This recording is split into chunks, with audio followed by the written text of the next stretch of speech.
आप लोग एक दूसरे को कभी मिलते हैं या पहली बार मिले? नहीं, मिलते हैं हम लोग। मिलते रहते हैं। मतलब आप लोगों का पुराना कारोबार है। तो जब आपको ये सूचना मिली होगी तो क्या लगा आप लोगों को? इस मोमेंट तक यकीन नहीं हो रहा था कि ये कुछ होने जा रहा है ऐसा। भी नहीं, पहले मिलेंगे फिर ही हम लोग सेलिब्रेट करेंगे, क्योंकि मालूम नहीं कैसे कब। हाँ, ऐसे आजकल तो फेक की दुनिया है। सर अभी भी नहीं लग रहा है कि आप सामने हैं।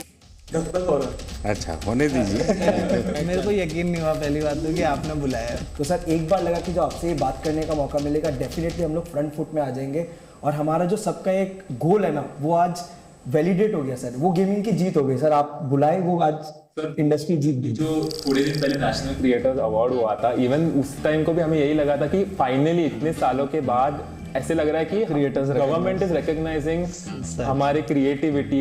जो हम यूट्यूब पे करते, जो हमें लगता था कि हाँ हमारी लोग देख रहे हैं, फैंस देख रहे हैं, यही हो रहा है, बट आप लोगों ने उस क्रिएटिविटी वाले अवार्ड में भी अप्लाई किया था? मैं तो गया था सर। हम तो बिल्कुल आपके इतने दूर बैठे हुए थे तो उसमें भी यकीन नहीं हो रहा था। आप परिचय बता दीजिए पहले सबका। नमस्कार सर, मेरा नाम अनिमेश अग्रवाल है। मैं 28 साल का हूँ। मैं गुवाहाटी असम से हूँ। मैं बहुत ही यंग एज में पढ़ाई कर रहा था जब मैं सीए का। कोई यंग एज में पढ़ाई करता है? जी सर, वही मतलब कंपेयर टू कि अभी भी 28 साल का ही मैं खुद को यंग ही मानता हूँ, तो मैं और यंग की बात कर रहा हूँ। तो मैं सीए का पढ़ाई कर रहा था। मैं सीए फाइनल्स तक पहुँचा था और मैं सीएफए और एफआरएम की भी लेवल 1 दे चुका था। मैंने अपने माता पिता से 1 साल का ब्रेक मांगा था अपने पढ़ाई से गेमिंग की करियर को परस्यू करने के लिए। जब मैं 2018 में स्टार्ट किया, मैं सोच के घुसा था कि 1 साल मैं गेमिंग में पूरा दूंगा और कुछ बनने की कोशिश करूंगा। तो परिवार में क्या रिएक्शन आया? सर क्योंकि मैंने पढ़ाई करके रखी थी और मेरे पास बैकअप बहुत स्ट्रॉन्ग था कि गेमिंग में कुछ नहीं कर पाता, वापस जाके पढ़ाई कंटिन्यू कर पाता, तो इसलिए माता पिता हमेशा सपोर्ट किए हैं इस चीज़ को। और फिर मेरा गोल यही है कि मैं गेमिंग को इंडिया में आगे बढ़ाऊँ और सबको, जो भी युवा फॉलो कर रहे हैं हम सभी को, इतने बड़े बड़े इन्फ्लुएंसर्स को, उनको करेक्ट डायरेक्शन दिखाऊँ गेमिंग से अच्छा क्या कर सकते हैं और उसी की तरफ काम आगे करने की कोशिश चल रही है सर। मुसीबत ये हो जाएगी कि जब भी अब कोई ठग बोलेगा किसी को भी तो आप दिखाई देंगे और कोई आपको देखेगा तो कहेगा यार ये तो अच्छे इंसान है, उसको ठग कैसे बोले? सर वो चीज़, लेकिन एक चीज़ अच्छी है कि गेमिंग में थोड़ा नाम बना लिया तो गेमिंग वाले लोग अब ठग से अच्छे नज़र से मुझे देख रहे हैं। ठग से ठग पहले। हाँ, और मैं दुनिया एकदम भी ठगी नहीं कर रहा हूँ सर। मेरा नाम अंशु बिष्ट है। वैसे मेरा गेमिंग नाम गेमर फ्लीट है सर।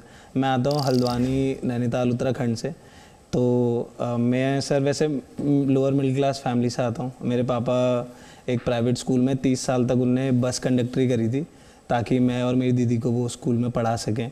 मैंने थोड़े ट्यूशन्स पढ़ाने स्टार्ट करे बच्चों को, 1-2 जॉब्स ले रही, फिर अपना खुद का कंप्यूटर बनाया एक।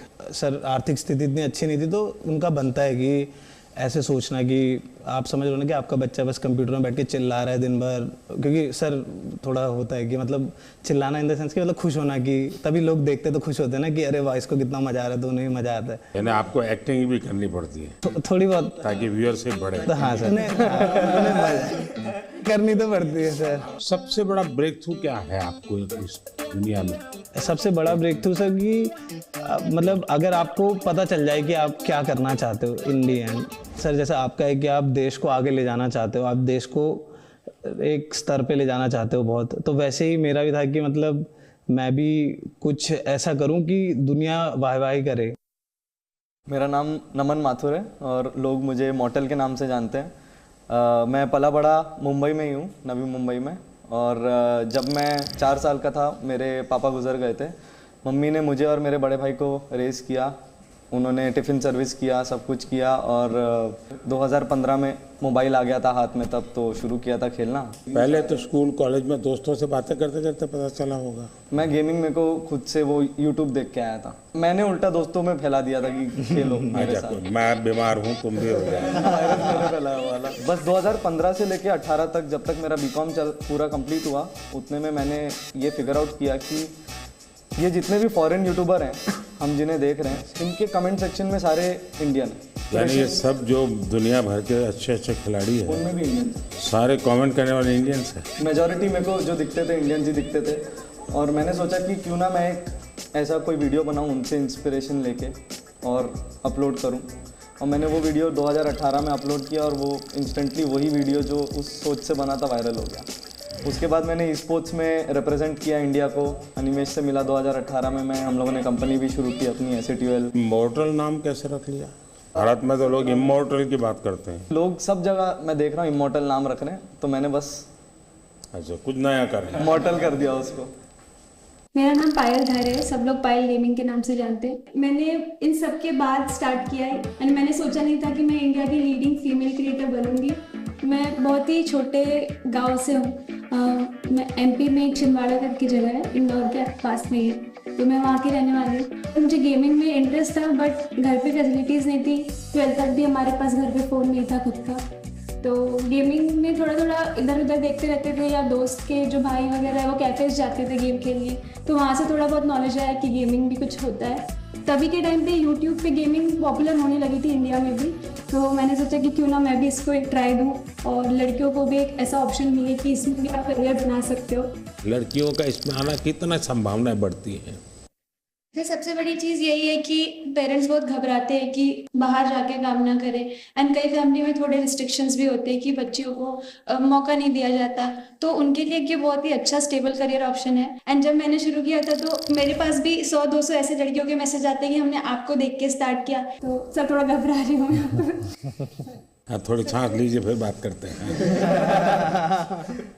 मेरा नाम मिथिलेश पाटनकर है, मेरा गेमर नेम मिथपैट है। मैंने जो ट्राई किया है कि हमेशा से यूनिक कंटेंट देना है, एंड आई थिंक उसी की वजह से लोग मुझे पसंद करते हैं। तो गेमिंग, एंटरटेनमेंट, मिमिक्री, ये सब मिलके मैं बनाता हूँ मेरे वीडियो। पूरा सलाद बना देते हैं। मैं चाहता था कि इंडिया से एक ऐसा कंटेंट मैं बनाऊं जो बाहर के लोग भी देखें, लोग अप्रिशिएट करें। आज से 2 साल पहले एक स्ट्रीमी अवार्ड्स होता है, बोलते हैं कि this is one of the best award. तो इंटरनेशनल कैटेगरी में I was the only Indian to get nominated, and Los Angeles में अवार्ड होता है, so I got that award, and I think that is also one of एक बहुत proud opportunity थी मेरे लिए ये।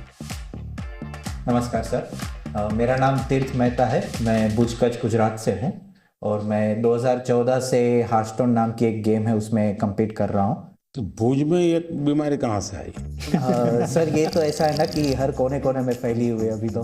लोग आपको कच्छ में जानते हैं कि ऐसे कुछ कर रहे हैं आप? हाँ, अभी तो मतलब बहुत सारे लोग लेकर के जाना पड़ता है? नहीं, अभी तो क्या आप मुझे देखिए, मेरे पास तो ये है। हाँ, मतलब इनिशियली तो किसी को पता नहीं था, बट जब से ये मेडल हासिल हुआ है तब से काफ़ी मतलब कहे तो सब पहचानने लगे हैं। हेलो सर, मेरा नाम है गणेश और लोग मेरे को SK रोसिया से जानते हैं, और मैं बेंगलुरु से हूँ और मैं एक प्रोफेशनल ई स्पोर्ट्स एथलीट हूँ। जो मैं जब से कॉलेज में मैं गया, दोस्त लोग ने मेरे को गेम को इंट्रोड्यूस किया और जब मैं खेला, अचानक से उधर जो भी लोग खेलते हैं उन सबसे अच्छा खेलने लगा। तो मेरे दिमाग में आया कि ये चीज़ मेरे को असली में मज़ा आता है करने में और इस पे मेरे को कुछ बड़ा करना है। मैं जब 17 ईयर ओल्ड था, मैं इंडिया को रिप्रेजेंट किया 2017 इंडोनेशिया में। तो जब मेरा सक्सेस मिला और मैं I could take the responsibility, मेरा माँ बाप का जो ड्रीम था घर बनाने का वो मैं कराया और दोनों को जॉब से रिटायर कराया और अभी सब रिलेटिव्स बोलती बंद। आई वाज लाइक धक हो रहा था पूरा कि क्या बात करूं उनके सामने, बट आज जब मिला आई जस्ट लाइक जो भी मन में है, जो भी मेरा स्टोरी है, जो मेरे को जानता है, वो सब बोल दिया मैं उनके सामने। एक साथ आप लोग कितने घंटे खेलते हैं continue? I think e sports athlete जो होते हैं वो दिन के 6 से 7 घंटे प्रैक्टिस के देंगे, क्योंकि वो उनकी पूरी रूटीन होती है। वो दिन में उठने का समय, गेम का समय, डाइट, सब कुछ होता है। कंटेंट क्रिएटर्स का सर अगर मैं बताऊँ तो आई थिंक सब लोग ऐसे होते हैं कि दिन में 12 घंटे सिर्फ सोच ही रहे हैं और फिर हो सकता है वीडियो बनाने में वो 2 घंटे ही बन गए या फिर वो 10 दिन तक नहीं बने। हमारे देश में क्रिएटिव की दृष्टि से गेम की दुनिया में कंट्रीब्यूशन कितना होगा? पिछले 2 साल में जो कंटेंट बन रहा है इंडिया में यूट्यूब पे, वो बहुत नेक्स्ट लेवल बन रहा है। लाइक सब ऑफकोर्स लोगों के पास फोन्स आ गए हैं, सबके पास अभी इंटरनेट एक्सेस आ गया, तो हम लोग ऐसा नया नया कंटेंट देख रहे हैं इंडिया में जो आई थिंक वर्ल्ड में किसी ने बनाया नहीं है। मैं शॉक हो जाता हूँ कि इंडिया में इतना सस्ता है, इतना मतलब अच्छा है। इवन फॉर एग्जाम्पल अगर गेमिंग बाजू में रखे तो एग्जाम्पल यूपीआई भी इट्स ऑल्सो सिस्टम जो बाहर इतना अच्छा नहीं, मतलब कोई सिस्टम नहीं है जो इंडिया में। It's a blessing. गेमिंग की दुनिया में आज करोड़ों बच्चे हैं, उनको ये मालूम है कि हमारे यहाँ इंटरनेट इतना सस्ता है, उसी के कारण उनके लिए अपॉर्चुनिटी बनी है, पता है। बिल्कुल पता है, सर, पता है। सर, अगर मैं आज तो आप खुद ही किसी को- मानता हूँ सर किसी को भी आप कि पूछोगे ना, वो सबसे पहले बोलेगा फ्री इंटरनेट। यहाँ पे जो भी बैठा है हम सब हमारी ग्रोथ शुरुआत हुई ही है ऐसी इसी के हुई बाद। है सर। जिस तरह से free internet, cheapest internet, I think India के टॉप 5 चीपेस्ट कंट्रीज में आते हैं। तो सर आज के दिन भारत में 15,000 गेम डेवलपर्स कहे जाते हैं एंड 1400-1500 से ज़्यादा गेम स्टूडियोज भी है। सर वैसे तो भारत में अगर आप देखो जो गेमिंग है 5 से 6 साल पहले ही बूम होनी शुरू हुई। 2019 में आई थिंक मैं बोलता हूँ कि गेमिंग काफ़ी स्पीड पकड़ी, रफ्तार पकड़ा, और 2000 सब कुछ मेरे आने के बाद। जी एकदम, जी। एक ऐसी घटना बताइए किसी के साथ आपको गेमिंग के दरमियान कुछ और आपने कहा और एक स्पार्क कर गया, ऐसा कुछ याद आता है? मेरे तो लाइव चैट में आया था, एक लड़का बोला था कि मेरा ब्रेकअप हो गया, तो मैंने बोला था कोई बात नहीं, तेरा भाई तेरे साथ है। देखिए, मान लीजिए कि मैं एक बिल्कुल स्टूडेंट हूँ और मुझे कुछ मालूम नहीं है ये गेमिंग की दुनिया क्या है। परसेप्शन का ही मुझे पता है जो ये बच्चे टाइम खराब करते हैं, पता नहीं दिन भर उसी में बैठा रहता है। मुझे याद है मैं परीक्षा पे चर्चा कर रहा था, तो मैंने ऐसे कहा कि ये कुछ बच्चे ने मुझे उलट पुलट पूछा, मैंने कहा तो ये पबजी वाला लगता है, ये पबजी वाला है क्या? वो तो मोमेंट था सर, जब आपने ये पबजी वाला है बोला था, तो मैं उस समय पबजी में रिप्रेजेंट कर रहा था इंडिया को, और मेरे रिलेटिव्स तब मेरे को ऐसे मम्मी को कॉल करके बोल रहे थे कि ये नमन को बोला था क्या, क्योंकि तब मैं इतने उस रिप्रेजेंट कर रहा था तो वो सबको पता था, तो कहीं आपने मुझे तो नहीं बोला हो, ये डाउट आ गया सबको। ये एक ऐसा क्षेत्र है जो अननोन है। ऐसी स्थिति में क्या आप लोगों को क्या अनुभव आता है जब बच्चों से बात करते हो, उनके परिवार से बात करते हो? कोई तो माँ बाप ये थे कि तुम बंद करो, मेरे बच्चे को बिगाड़ रहे हो। ये तो सर अगर हाँ पेरेंट्स मिलते हैं हमें, पेरेंट्स यही बोलते हैं कि हमारे बच्चों को बोलो कि पढ़ाई करे, सिर्फ आपके वीडियोस देखते रहते हैं। तो मैं अच्छा, फिर वो काम भी आप ही को कहते हैं? बहुत बार न्यूज़ में देखा है कि पेरेंट्स का क्रेडिट कार्ड यूज करके बच्चों ने गेम्स में इन गेम पैसे होते हैं वो लिए, एंड वो चीज़ बहुत बड़ी न्यूज़ हो जाती है। उससे क्या होता है कि फिर हमें भी अफेक्ट हो जाता है उससे। राइट नाउ मेरा एक ही गोल है कि अगर किसी बच्चे को भी ई स्पोर्ट्स एथलीट बनना है या बहुत स्किल लेवल पे, टॉप लेवल पे खेलना है, उनको मैं कैसे गाइड करूं, उनका पेरेंट्स को मैं कैसे गाइड करूं, बिकॉज ये अवेयरनेस बहुत कम लोग के पास है। घर में ऐसा लगता है कि जैसे स्पोर्ट्स एक एक्टिविटी जरूरी है या डांसिंग सीखना माँ बाप चाहते हैं कि बच्चे को आना चाहिए, क्योंकि वो भी एक व्यक्तित्व के विकास का एक हिस्सा है। लेकिन ऐसी चीजों को प्रतिष्ठा मिलने में सदियों की एक पुरुषार्थ रहा है। अगर देखी जाए हमारा देश स्पोर्ट्स में हमेशा बहुत आगे रहा। आज के दिन भारत का one of the most popular sport cricket है, पर अगर 1983 वाली वर्ल्ड कप नहीं जीती तो मे बी सब लोग उतना क्रिकेट में नहीं जाते, और अगर मे बी देश में एक सचिन तेंदुलकर जैसे बड़े नाम नहीं आते तो सब लोग वो बनना नहीं चाहते। सर गेमिंग 5-6 साल पहले ही शुरू हुआ और आज काफ़ी लोग हैं इंडस्ट्री में, कम्युनिटी में हमारे जैसे गेमर जिन्होंने भारत को रिप्रेजेंट करके नाम कमाया है। तो सर आई थिंक आज कोई गेमिंग के लिए अगर ये पूछे कि ये क्यों करना है, तो मैं उनको यही जवाब देता हूँ कि इसको आप साइड हसल रखिए। जो लोग सोचते हैं अनऑर्थोडॉक्स है, बेकार चीज़ है, टाइम वेस्ट कर रहे हैं लोग अपना, उसको करके आप प्राइम मिनिस्टर, अभी हम लोग प्राइम मिनिस्टर सर के रेजिडेंस में, तो वहाँ तक जाके उनसे बैठ के एक राउंड टेबल में बैठ के उनसे बातें कर सकते हो, तो वो बहुत अनरियल था। और फॉर श्योर लोग अब गेमिंग को एक अलग नज़रिए से देखेंगे कि हाँ ये भी कुछ है और इसमें भी कुछ करा जा सकता है। एज अ गेमर मैं कहूँगा कि ये मेन इम्पोर्टेंट चीज़ जो पीएम सर ने मेंशन की कि डाउन द लाइन ग्रो करना है एक इंडस्ट्री को, तो उसमें एक पेरेंट्स का इन्वॉल्वमेंट बहुत ज़रूरी है। उनका वही पेरेंटल एडवाइस, पेरेंट्स की सपोर्ट करना, वो एक बहुत इम्पोर्टेंट फैक्टर है। आपकी दृष्टि से मुझे बताने जैसी कोई चीज आपको लगती है, यार आपको कुछ मन में प्रश्न है, तो आप क्या कोई रेगुलेटरी बॉडी हो सकती है? रेगुलेट शब्द ठीक नहीं होगा, वरना सरकार का स्वभाव होता है हर चीज में हाथ डालना।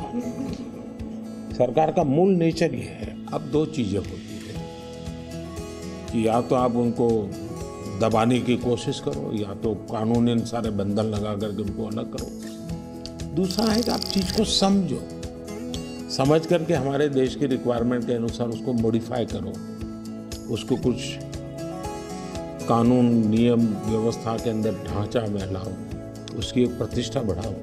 अगर प्रतिष्ठा बढ़ जाती है तो फिर बुरा करने वालों को बहुत देर लगती है। मेरी तो कोशिश है कि देश की स्थिति इतनी आगे ले जाएं हम कि 2047 तक खास करके मध्यम वर्गीय परिवारों की जिंदगी से सरकार बिल्कुल बाहर निकल जाए।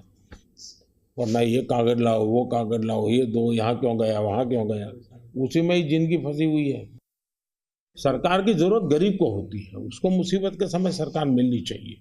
सर आई थिंक एक चीज़ जो डेफिनेटली करा जा सकता है ईज़ ऑफ बिजनेस के लिए, सर ई स्पोर्ट्स को आइडेंटिफाई किया जाए। ई स्पोर्ट्स को बहुत टेक्निकली जैसे स्पोर्ट्स आइडेंटिफाई हुआ है, एक अलग से आइडेंटिफाई हो जाए कि स्किल बेस्ड गेमिंग है, इसमें कोई पैसों का गेम में पैसे लगा के पैसे जीतने वाला खेल नहीं है। सर अगर वो आइडेंटिफाई हो जाती है और सबको पता चल जाता है ये across all government bodies and all bodies जिनके हमें फाइनेंशियल ट्रांजेक्शन भी करना पड़ता है, वो बहुत महत्वपूर्ण होगा। रेगुलेटरी बॉडी, जैसा कि आपने कहा कि बंदिश वाली अभी इंडस्ट्री बनी नहीं है क्योंकि अभी बढ़ रही है, तो खुले में बढ़ने देंगे, पर साथ में अगर पुश मिलेगा तो कुछ साल बाद आई थिंक इंडस्ट्री रेडी रहेगी कि सरकार आके उसमें नहीं, इसको कोई बंदिश की जरूरत नहीं, खुले में ही जाना चाहिए, तभी जाकर के ये फले फूलेगा। अगर बंदिश आएगी तो नहीं होगा।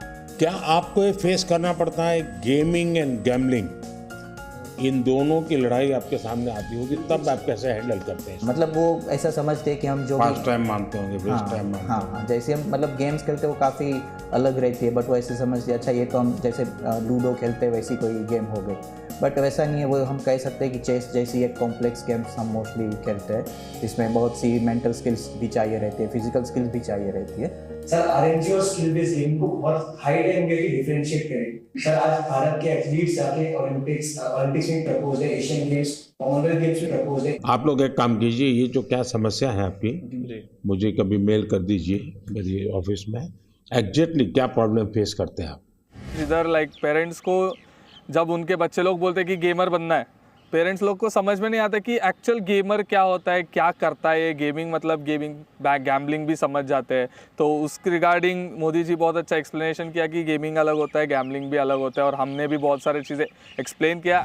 अब इतने सारी मात्रा में बच्चे जुड़ चुके हैं, उनको आप रोक नहीं सकते, तो उनको आप सही रास्ते पर ले जा सकते हो। वो सही रास्ते पर ले जाना है तो आपको लगता है डूज एंड डोंट्स, पढ़ाई करो, ये तो ठीक है, हम कह दिए तो पढ़ाई करो, और क्या क्या बातें आप सोचते हैं कि जिसको उसको केयर करना चाहिए? बच्चे बिल्कुल चाहते हैं कि यही करे, तो हम लोग सर, मैं तो हमेशा अपनी स्ट्रीम पे क्लियर बोलता हूँ, कोई भी आके बोले कि भैया मुझे भी आपके जैसा बनना है, तो मैं तो साफ बोलता हूँ भाई अगर तुम्हें मेरे जैसा बनना है तो जैसे मैं चला वैसे चलो। मैंने कॉलेज किया, कॉलेज के साथ किया, मैंने जॉब करी, मैंने जॉब के साथ किया, जब तक नहीं चला मैंने ऐसा नहीं करा कि सब दुनियादारी छोड़ के मैं बस लगे रहा कि नहीं यही काम करेगा, यही काम करेगा। आज के टाइम पे गेमिंग और स्पोर्ट्स मतलब उसमें दो कैटेगरी आती है। जैसे ई स्पोर्ट्स में आप कम्पीट करते हो, और कंटेंट क्रिएशन में ऐसा है कि हम गेम के अराउंड वीडियोस बना रहे हैं, उसमें 4 दोस्त मिलके कुछ फन कर रहे हैं, तो वो लोग देखना पसंद करते हैं लाइव स्ट्रीम में। जो मैं समझ रहा हूँ आपकी बातों से 3 स्टेज है।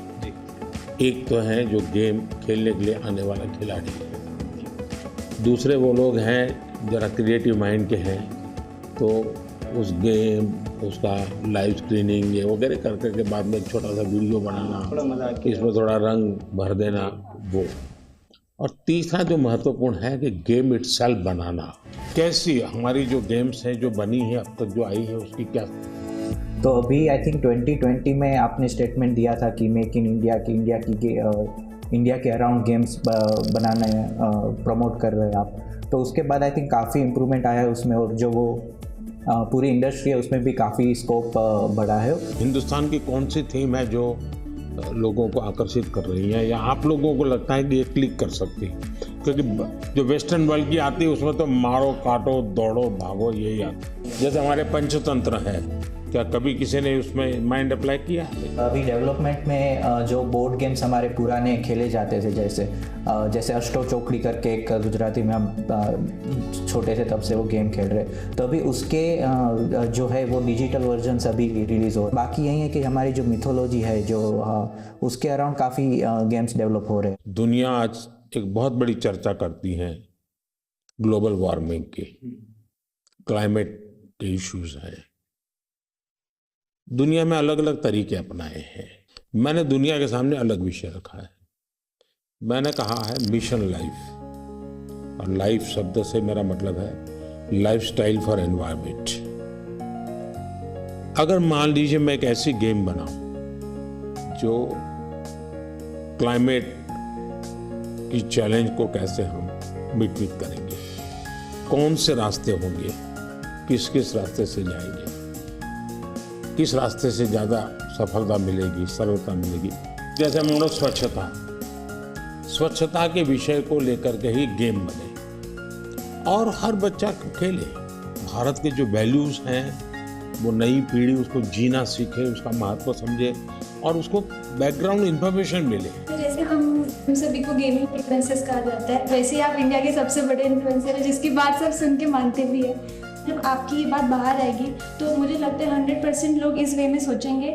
सर यहाँ पे जो आप कह रहे हो ना, वैसे एक कैटेगरी है, जैसे शूटिंग गेम्स हो गए, वैसे एक कैटेगरी है गेम्स फॉर चेंज करके, जिसमें जैसे आपने जो ग्लोबल प्रॉब्लम्स बताया या फिर ऐसे छोटे छोटे जैसे अफ्रीका में ऐसी बहुत सी कंट्रीज है जो स्पेसिफिकली वहाँ की पॉवर्टीज़ कम करने के लिए या वहाँ के कोई जो लोकल इश्यूज़ है उसको अवेयरनेस उसके लिए बढ़ाने के लिए ऐसी गेम्स स्पेसिफिकली स्टूडियोज़ बनाते हैं। तो आई थिंक ऐसे गेम्स इंडियन स्टूडियोज़ भी कैचअप कर सकते हैं। मुझे विश्वास है कि डाउन द लाइन 2-3 साल में तो ऐसे गेम्स आएंगे भी और वो आगे जाके पॉपुलर भी होंगे, जो कहेंगे हम कि सिर्फ इंडिया के भी नहीं बट ग्लोबल प्रॉब्लम्स को भी एड्रेस करेंगे। मुझे उनकी एक बात जो बहुत अच्छी लगी एंड शायद मैं भी उस चीज़ को बहुत ज़्यादा कैरी फॉरवर्ड करूँ, अपने ऑडियंस तक भी पहुँचाऊँ, वो ये रहेगा कि आप गेम डेवलपमेंट में घुसो, थोड़े से ऐसे गेम्स डेवलप करो जो हमारे कल्चर या इंडिया कैसे चलता है या हमारा क्लाइमेट या व्हाटएवर ज्योग्राफी, इन सब चीज़ों को देखकर ऐसे गेम्स बनाओ एंड उन चीज़ को हम लोग पुश करने की पूरी कोशिश करेंगे। तो I guess this is something that I would take from him. उन्होंने जो इन्वायरमेंट के लिए चीज़ें बताई कि जो गेम डेवलपर्स हैं उनको इन्वायरमेंट पे फोकस करके इंडिया की ऐसी गेम बनाना चाहिए जिसमें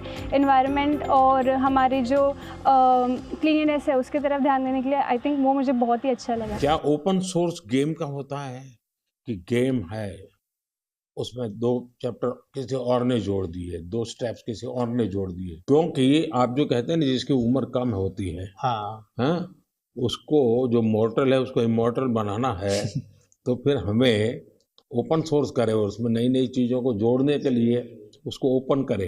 तो हो सकता है कि मान लीजिए हमने हनुमान के कैरेक्टर के ऊपर कोई बनाया जी, तो लोगों को अभी ओपन सोर्स है, आप हनुमान के नई नई चीज़ें लेके आइए, तो हो सकता है वो। हाँ सर, बहुत सारे देखिए ये हमारी टीवी सीरियल जैसा काम है, हमारी टीवी सीरियल कोई एंड ही नहीं है। हाँ। उसका नए नए पोस्ट जोड़ते जाते हैं। सर हम लोग ने वैसे थोड़ा कुछ आपके लिए सोच के रखा था कि आपसे हम लोग इतना कुछ सीखा कि आपको हम लोग गेमिंग का थोड़ा डिक्शनरी आपको सिखाना चाह रहे थे। तो सर एक गेम है जो अमित पैट आप समझा दो हम लोग क्या करेंगे सर के। बेसिकली सर हम गेमिंग में कैसे होता है कि हम लोग मैच के अंदर बिजी रहते हैं तो हम लोग ज़्यादा बातचीत नहीं कर सकते एक दूसरे के साथ, तो हम लोग ना टर्म यूज़ करते हैं जिससे क्या होता है कि एक दूसरे के साथ हम लोग कम्युनिकेट कर सके ईजिली। हर एक की अपनी एक टर्मिनोलॉजी बने। आप देखिए सरकार में जाइए तो सरकारी जो अधिकारी होंगे वो शॉर्ट फॉर्म में ही बोलेंगे, भी बोलते हैं भारतीय जनता पार्टी वैसे ही शॉर्ट फॉर्म हो जाता है। सर पर आपको 1-2 वर्ड्स तो हम लोग बता के जाएंगे। हाँ। आप हमें फिर बताएगा कि आप कौन से सेंटेंस में उसको यूज करेंगे। ऐसा है, मेरा एक शब्द है P2G2, तो मेरा वो P2G2 शब्द ये है pro people good governance, P2G2। अच्छा एक और है नूब। नूब का मतलब होता है कोई ऐसा जिसको कुछ बहुत मेहनत करने के बाद। देखिए मैं चुनाव सभा में अगर बोलूंगा, अरे नहीं, आप लोग सोचोगे मैं किसके लिए बोल रहा हूँ।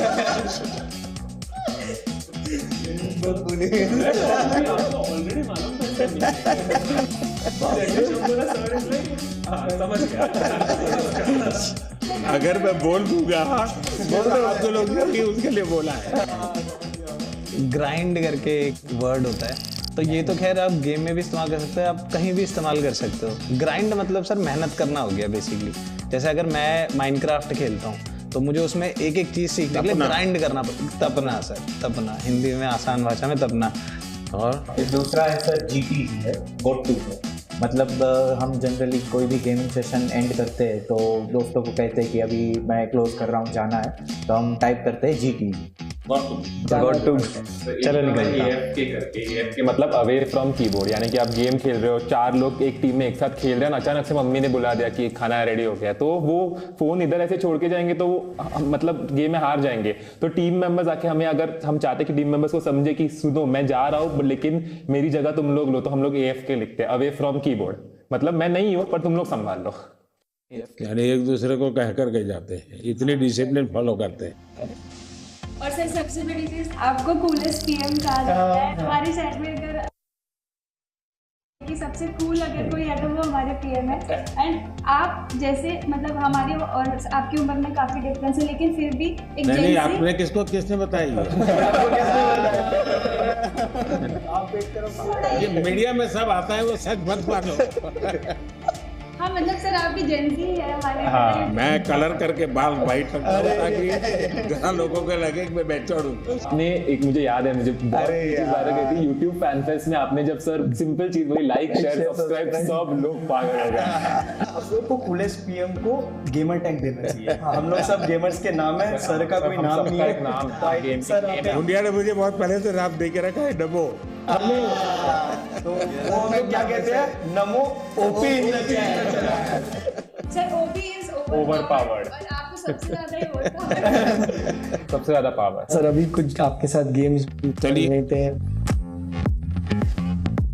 सर आप बहुत एक्साइटेड है आपको गेमिंग सिखाने के लिए। आपको ये पहनाता हूँ। करके हाँ, लूज, फुल लूज। सिर्फ हाथ मूव करना है, हाँ आगे पीछे मत। जोर से मारिए, हाँ मारिए। मतलब फर्स्ट गो में जिस हिसाब से उन्होंने किया, we were mind blown. India के सब गेमर आज खुश हो गए हैं। वाओ, कैसा था आपका अनुभव ये खेल के? अच्छा ही है, लेकिन सब आप इतनी जल्दी अडैप्ट भी कर लिया, एक्सपेक्ट नहीं किया था मैंने। आप लोगों से ट्रेनिंग लिया। ये देखिए, राइट नीचे आना है ना। किसी को नहीं मिल सकता, उतना मुश्किल है मिलना। जो मौका हमको मिला तो this will be the best moment of my life where we played games. आप अंदर चले जाइए यहाँ से। देखिए अब यहाँ पे आ गए आप, स्पीड भी बढ़ चुकी है अब। मैं बहुत खुश हूँ क्योंकि ये एक इंडियन गेम है, फर्स्ट टाइम मतलब सर खेल रहे हैं। माधुर भाई, क्या बात है, पहुंच गए। गेम इतनी ही है कि नहीं, गेम तो बहुत बड़ा है। इनको मिलेगा एक त्रिशूल मिलता है यहाँ पर, तो वो त्रिशूल लेके फिर उनको आगे बढ़ना होता है। ये देखिए, ये त्रिशूल है यहाँ पे, तो जैसे ये इन्होंने ई दबाएंगे तो इनको ये त्रिशूल मिल जाएगा। अब इनको पहला हथियार, अपना वेपन मिल चुका है। अब ये लेके वो आगे लॉर्ड विष्णु एंड माँ दुर्गा के गाइडेंस से अपने भाई को बचाएंगे। ये पूरे गेम का शुरुआत और पहलू है। एक बात तो है, हम लोग इतने टाइम से इंस्पायर कर रहे हैं लोगों को गेमिंग करने के लिए। आज आपने हमारे जितना इंस्पायर एक दिन में कर दिया। यानी आप लोगों का कितना समय जाता होगा इसमें देखता हूँ। सर आपको कैसा लगा आज गेमर्स से बात करके? मैं अभी नया हूँ इस दुनिया में, तो मैं बहुत सोचूंगा इस पर, युवा पीढ़ी का भला भी हो जी, और इसका एक पॉजिटिव क्रिएटिव उपयोग कैसे हो। मुझे ऐसे, मैं चाहता हूँ हमारे लोग इसमें आगे जाए और हम दुनिया में चीजों को लेके जाए। सो सर अभी हम लोग स्टम्बल गाइस करके गेम खेल रहे हैं। तो कोड है, रूम कोड है सबका 982981। Okay, join everyone, join. ऐसे इस गेम में कैरेक्टर्स होते हैं जिनको आगे आगे जाना होता है, रेस होती है, ऑब्स्टैकल्स होते हैं। आपके कैरेक्टर का नाम नमो है। ये जॉयस्टिक है। हाँ, ये सर आपका कैरेक्टर है और ये जंप बटन है। मैं पूरा दिमाग खपाऊंगा जरा। अगर आप इसको ऐसे फिंगर रख के मुंह ऊपर की तरफ करोगे तो आगे की तरफ मैं आगे जाता हूँ। सर हुए सर आप, तो इसको आप यहाँ पे सर हाथ रखिए और इसको टच स्क्रीन के जैसे ऊपर की तरफ कीजिए। चलिए सर, चलिए। नीचे इधर जंप करना है। जैसे ही नीचे जाएगा राइट वाला बटन दबाना है आपको।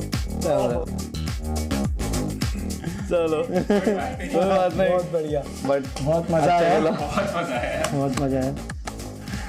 गाइस सर से सक्सेसफुली हमने मोबाइल गेम खिलवा दिया। Speak in India. भगवान करे मुझे इसकी आदत ना लगे। सबके साथ ये तो बनता है। हम लोग कुछ चीजें लाए थे आपसे साइन कराने के लिए जो हमारे गेमिंग से जुड़े। आप 2 मिनट विराजमान हो जाते तो टेबल पे। For sure, NaMo OP. आप लोग एक काम शुरू कीजिए, हर एक को कहिए कि खुद की सिग्नेचर अपनी मातृभाषा में करें। लोग अब गेमिंग को एक अलग नजरिए से देखें कि हाँ, ये भी कुछ है और इसमें भी कुछ करा जा सकता है। ये पहना दीजिएगा। अच्छा, इसको पहनोगे? शाबाश। Thank you sir, thank you.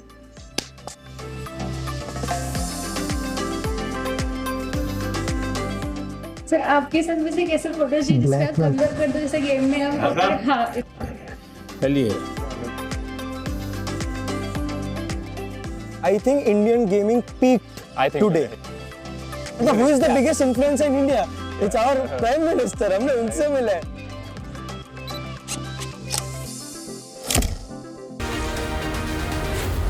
Z News.